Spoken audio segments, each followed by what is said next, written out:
Good afternoon, everybody. I'm in a different part of the field from where I was last time. This is my second video, so first time at this YouTube thing, malarkey. So I thought I'd start a YouTube channel a few weeks ago and start talking about the state of the world, spiritual warfare, and politics, really. And I'll be occasionally talking about films and whatnot. I'm based in the Cotswolds, the lovely green, pleasant Cotswolds.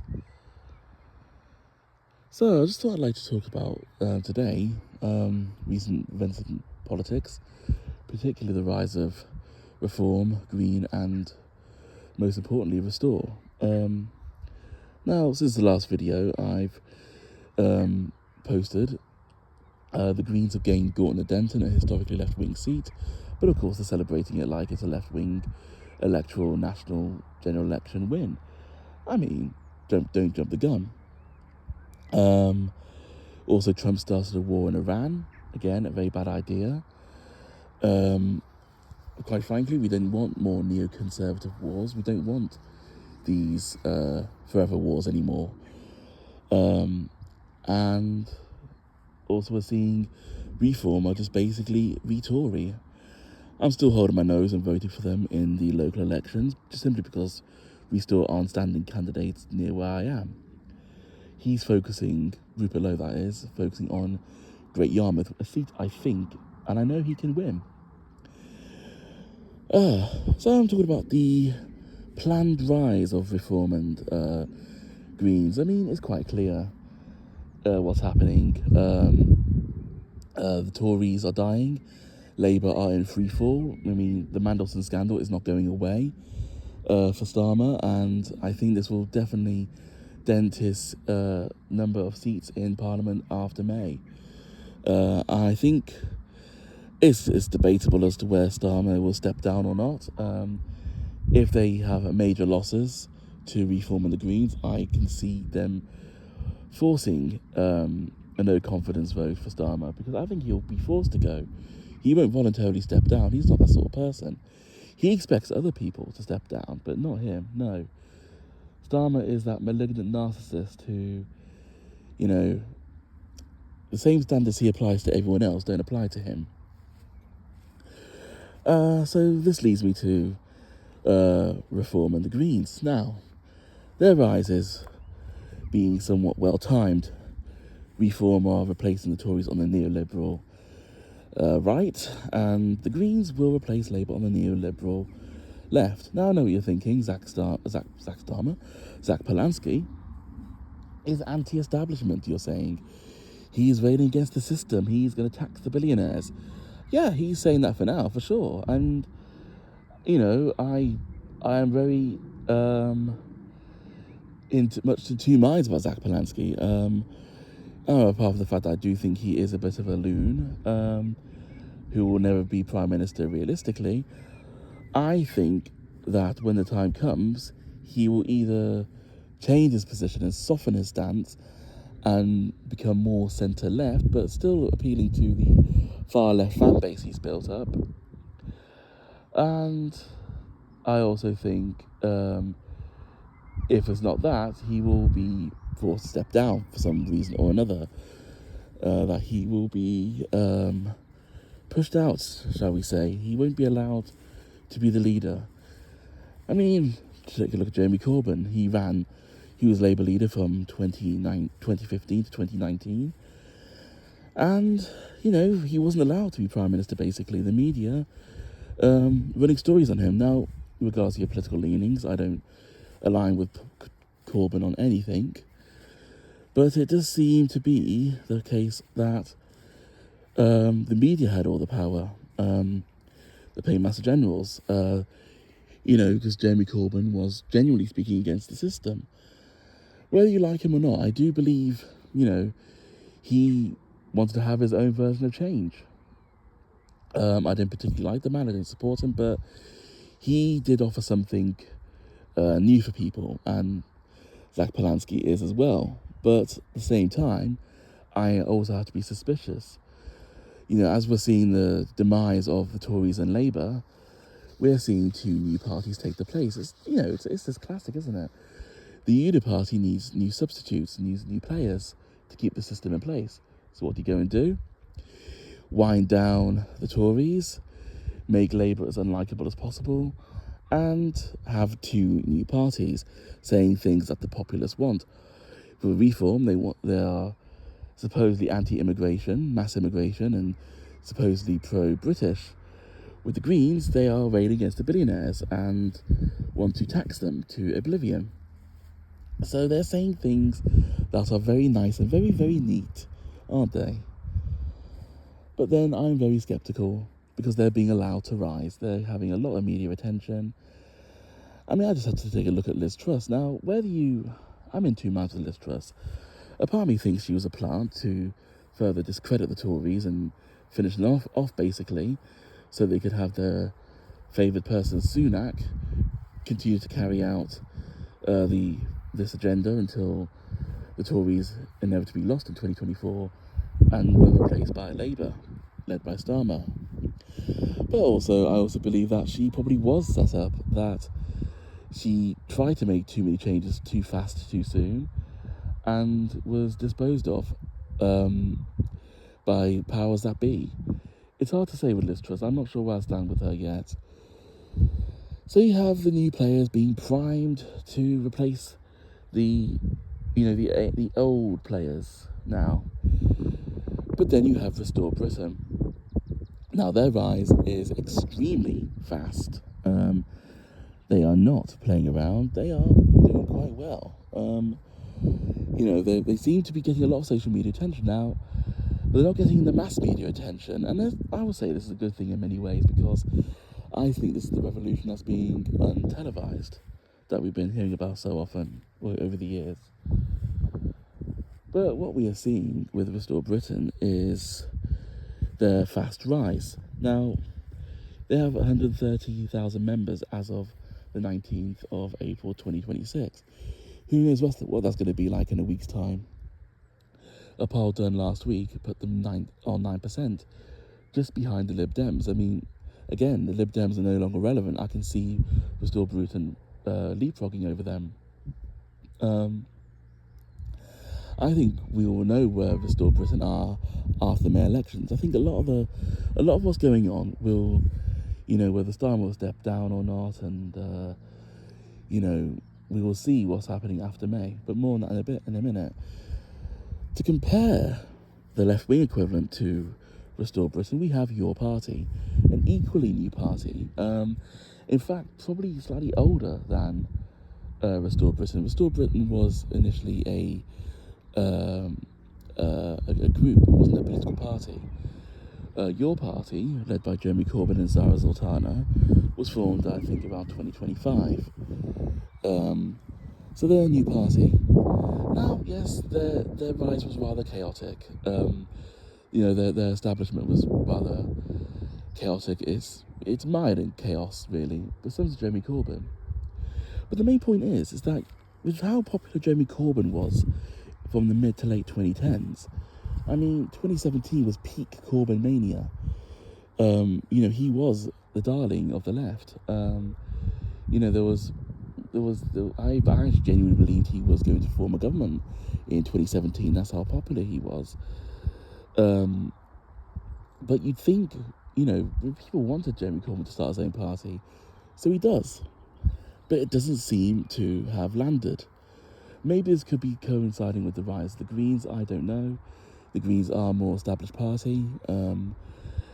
But even so, I still would have thought Jeremy Corbyn would have been popular enough to have achieved something. But no, they haven't. Compare that to Restore Britain, a party that only formed 5 weeks ago. Already, their membership numbers have overtaken that of the Tories, and they are 9% in the polls. And every meeting they go to, every office they open, the attendance for these meetings is higher than expected. It is quite a momentous movement, actually. I do believe Restore Britain will certainly be a power player in the years to come. This leads me to the May election. So they're standing only in one seat, which is Great Yarmouth, which is where Rupert Lowe got in the 2024 elections, he's looking to just get Great Yarmouth and then go national. He's not going to make the same mistake as Reform or the other previous patriotic parties where they stand candidates all over the place and get nowhere. He's focusing on one seat and building from there. In many ways, this is similar to how the Greens began. They got Brighton, and now look at them. Of course, the Greens had a longer time to build up the base, but I think with how fast the Restore are rising, I think they could easily gain a few more seats if there's any by-elections in 2027. So we have Restore Britain standing in Great Yarmouth for the May elections. This leads me back to Starmer. So he's still in the Mandelson scandal, isn't he? Like, turns out he knew about it and lied to the US. Now, do you remember Starmer back during the COVID years? You know, demanding Johnson to resign over a slice of cake? I don't like Boris Johnson, but quite frankly, I think there are better reasons to resign and to force someone to resign than eating a bit of birthday cake in the back garden. And, you know, Starmer's doubling down. He is not going to step down. He's going to wait it out. I think, you know, he's hoping he can stay leader till 2029.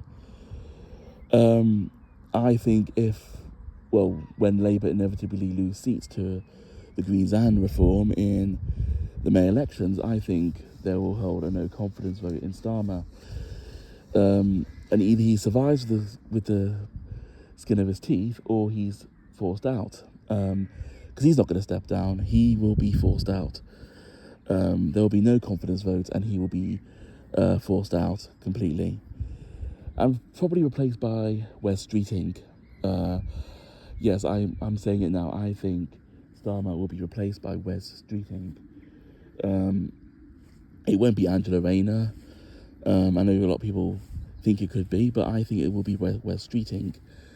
I know Andy Burnham is also lobbying for the seat to be Prime Minister, but I just don't see it. It's going to be Wes Streeting. And Wes Streeting will be there basically to bring Labour to its inevitable demise, to make room for the Greens, just like the Tories are being phased out, to make room for Reform. But can Restore win in 2029? Well, that's a question. With how fast they're rising, and if they gain a few seats and start rising the polls, yeah, I think they could do it. I think the mood of the nation is massively changed. I think people want massive change. And I think the good thing about Rupert Lowe is that he's not a neoliberal. He's on the right, for sure. But he's not going to continue Thatcherism. He's not going to continue Blairism. He's not keen to move to the centre, which is what Reform have done, and then what the Tories have also done. He's not going to move to the centre. I think it will come to the point where the centre ground will have to move to Restore. My prediction is this. The next 3 years will see Restore cannibalising Reform's votes. A lot of the support Reform had will go to Restore, because many people will now see that Reform are nothing more than turquoise Tories. And especially with the candidates, having Pakistani and Bangladeshi candidates, it's not good. Read the room, Farage. Rupert Lowe was in an interview where Emily Maitlis called him a racist 3 times. Other leaders would have been rather flapped about this. They would have been rather apologetic. Not Rupert Lowe. He just shrugged it off and ignored it. She tried it again. He shrugged it off and ignored it. And finally, she was rather annoyed that he wasn't bothered. He wasn't bothered by being called a racist. I think this resonates with a lot of people. The word racist is overused. And it's used for far too many things, like calling someone a fascist because you want stronger borders, because you don't want girls being raped. You don't want, you want clarity. You don't want undocumented men in your country raping women and children, and men in some cases.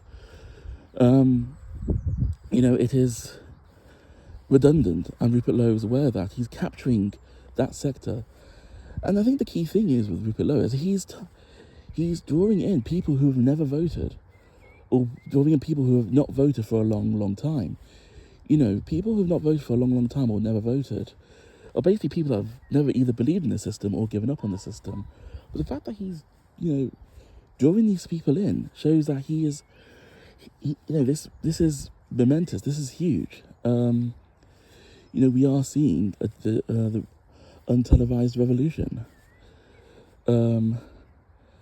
He's unapologetically conservative. He's unapologetically anti-mass immigration. He's unapologetically patriotic. And none of this seems to be off-putting people. Of course, the left are, and probably the Tories are, and Reform are slightly miffed by him. I know some people believe that Rupert Lowe is going to split the right vote, but I think it will lead eventually that Reform will be splitting the vote, and the Tories for that matter. I mean, it's a very, very historic set of years we're about to see. Restore Britain. I do think they could do this. I think they can climb the polls. I mean, at the end of the day, if they win Great Yarmouth, they only need 4 more seats to get to where Reform is now, and Reform are leading the polls currently. So, I have a lot of faith that Restore Britain can do this. However, I'm offering a worst case scenario, because I have to. 2029, the Greens win by some miracle. I don't see them winning myself personally. I know a lot of people on the right are quite unsure. They think they'll win. They think Rupert Lowe is going to let the Greens in. But let's say, for instance, that does happen.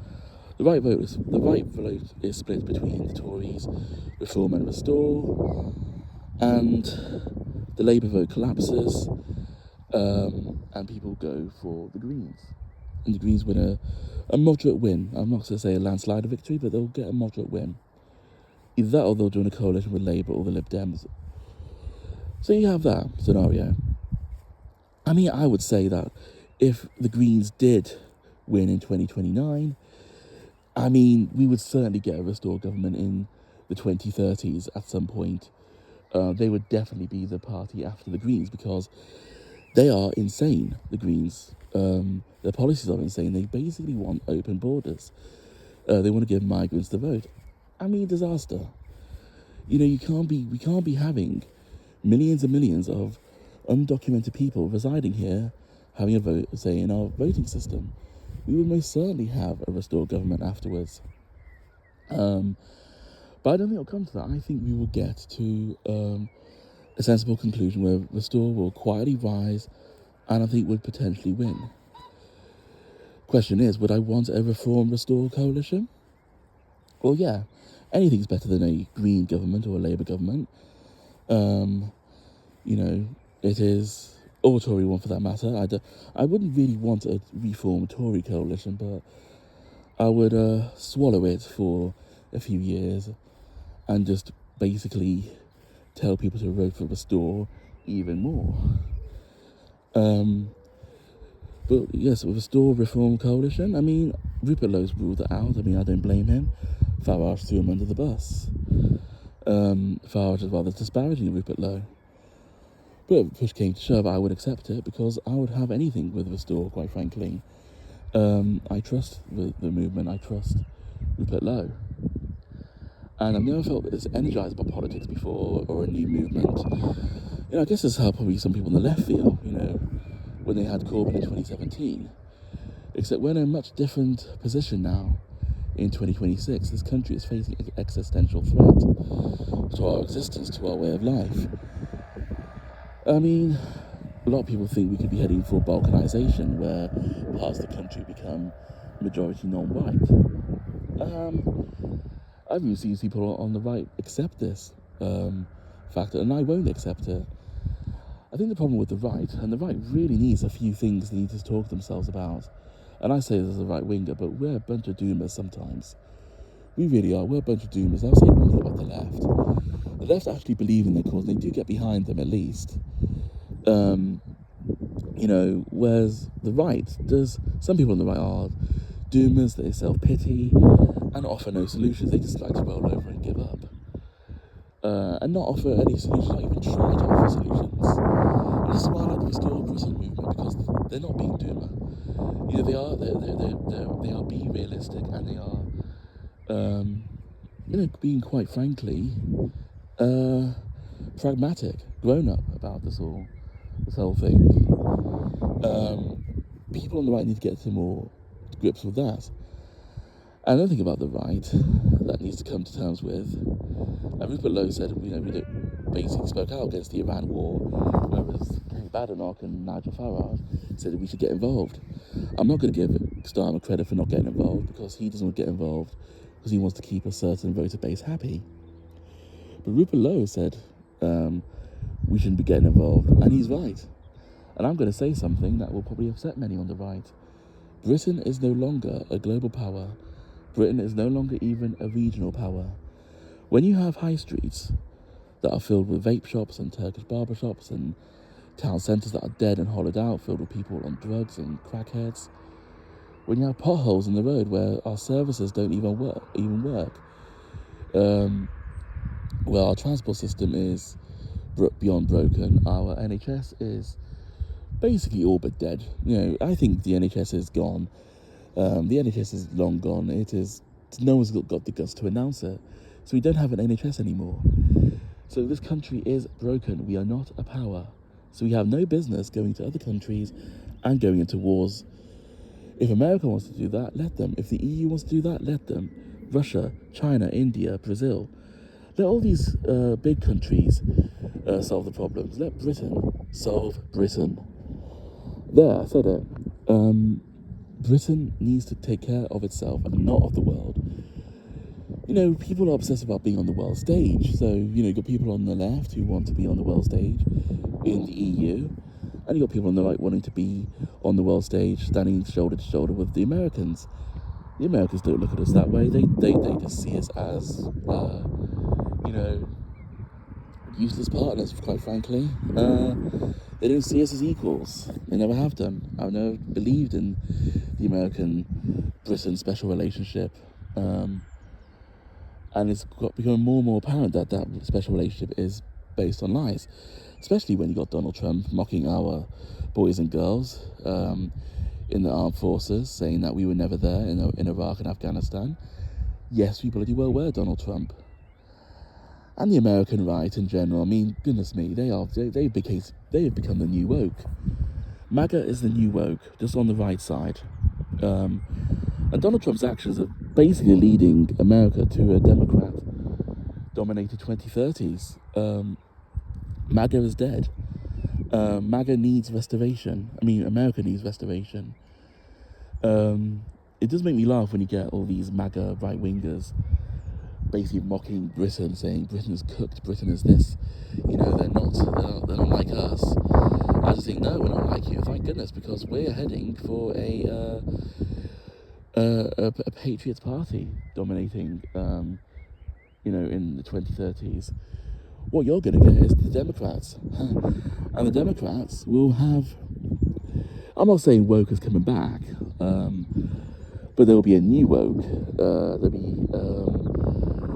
This new woke will be so woke that the MAGA movement will be longing for the Joe Biden years. That is where the Americans are heading. And if I have American listeners, I'm sorry about that, but that is the truth. That's where you're headed. I just don't see J.D. Vance doing it. And I'd have sympathy, but the Americans have pissed off the British recently. And quite frankly, you've given credence to the likes of Starmer, and we don't like that. That Donald Trump is, frankly, insane. So, no, the British right and the American right, we are not the same. But you know what? If and when we do get a restore government, or even a reform government, and you're stuck with the Democrats for the next 8 years, or however long you're stuck with the Democrats for, don't worry, we'll be willing to help you out. You can come over here, or you MAGA people, we forgive you. And that's my rant over about MAGA and how insane it is, and how it is basically woke for the right. Anyway, on this lovely Sunday afternoon, I'm going to say cheerio, God bless, and hope you'll have a good week.